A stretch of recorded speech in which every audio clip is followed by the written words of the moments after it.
Hi, I'm Ben and you're watching Batarang to the Butt.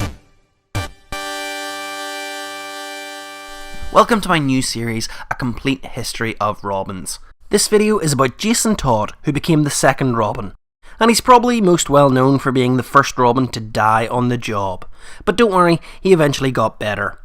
But let's take it back to the start. Jason Todd was originally created to be a carbon copy of Dick Grayson, the first Robin. He first briefly appeared in Batman issue 357 in 1983. We see that he is a part of the Flying Todds, a trapeze act very reminiscent of the first Robin's family. His parents soon teamed up with Dick Grayson, the original Robin, but unfortunately they end up getting killed by Killer Croc. Meanwhile, Jason was being kept at Wayne Manor, where he stumbled upon the Batcave and quickly realises that Bruce Wayne is Batman. He cobbles together a costume and jumps into the action. Not long after, the original Robin quits and passes on his costume to Jason. Having been now given permission, Jason finally becomes the official new Robin.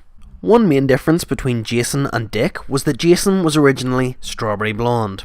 However, he then dyed his hair black so that people would not realise that he was in fact a different Robin. So, circus kid, dead parents taken in by Bruce Wayne becomes a bright and cheery Robin. As I mentioned before, we've kind of heard this one before. And if you haven't, be sure to like my Facebook page so that you can watch my video all about the first Robin.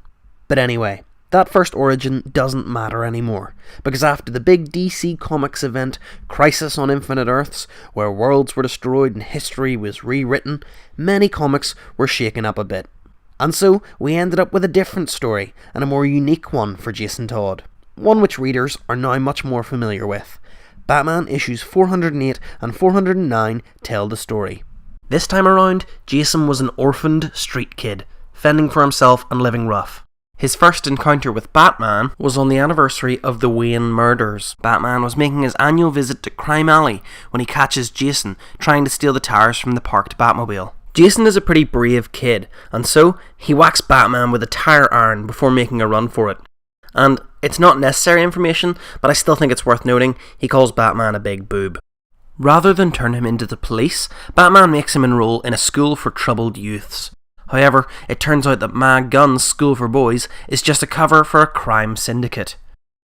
Together, they take the syndicate down, and seeing his potential, Bruce takes Jason under his wing as the new Robin.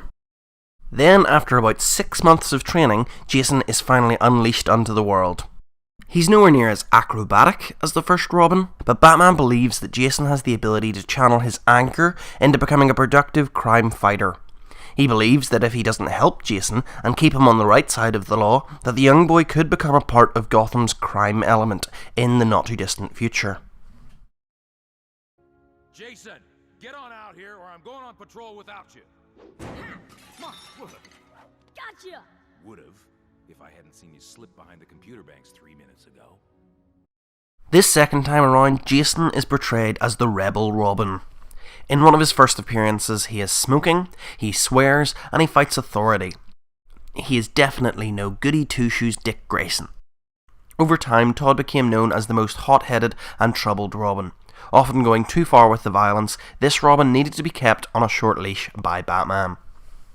In fact, when he finds out that Two-Face was responsible for killing his father, he goes on a rampage. However, he ultimately goes against his rage and hands over the villain to the police, making the right choice and making Batman proud. Another noteworthy story took place in Batman issue 424, which concerns Robin's questionable dealing with a serial rapist called Felipe Garzonas. The criminal had gotten away with the crimes due to his father's diplomatic immunity. One of his victims had even hanged herself out of guilt and shame. This leaves Robin furious. And so, when he catches up with Felipe, the diplomatic immunity doesn't help. We don't see the interaction, so we can't be sure if Robin pushed him or if he fell on his own, but it's pretty clear that Robin has no sympathy for the man's demise. But now, for the moment you've all been waiting for, the main thing that everybody knows about Jason Todd, his death. Over time, and with different writers, the character's popularity had faded. The negative reception led to DC Comics holding a telephone poll in 1988's A Death in the Family storyline, to determine whether or not the character should die at the hands of the Joker. Jim Starlin, the Batman writer at the time, had never liked the idea of a kid's sidekick, and so he had wanted to get rid of Robin for a while now. He had even proposed Robin for a project where a DC character would die of AIDS. Obviously, that didn't happen, but the actual story of Robin's death is still a bit of a weird one. Jason discovers that the woman who raised him is not his true birth mother.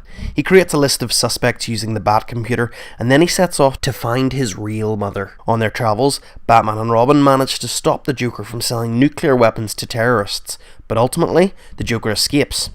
Then the dynamic duo continues their hunt to find the true mother. It turns out that she's an aid worker in Ethiopia, but unfortunately, the Joker shows up and blackmails her into handing over Jason Todd. It turns out she's not as clean-cut as she originally seemed, and Jason's moment of happiness is over.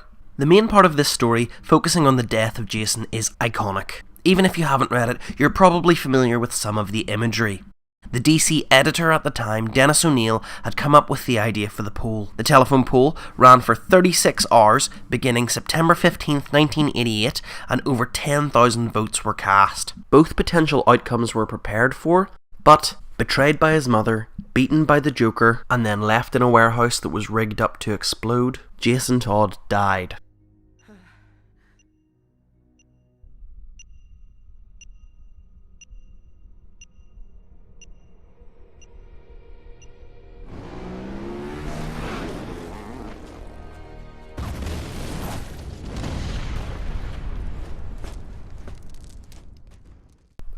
And Batman was unable to save him.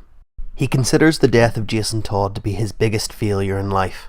So much so that he keeps the suit in the Batcave as a constant reminder to never let that happen again. And that's it. That's the story of Jason Todd's time as Robin. As previously mentioned, this isn't the end of his story, it's just up to the bit where he died. So stay tuned and like Batarang to the Butt on Facebook to see what happens next and to find out everything you need to know about the rest of the Robins. Let me know in the comments below whether or not you would have voted for Robin to die if you were reading the comics back then. If you've enjoyed this video, then please leave a like my Facebook page Batarang to the Butt, and even share this to educate your friends. And thanks for watching.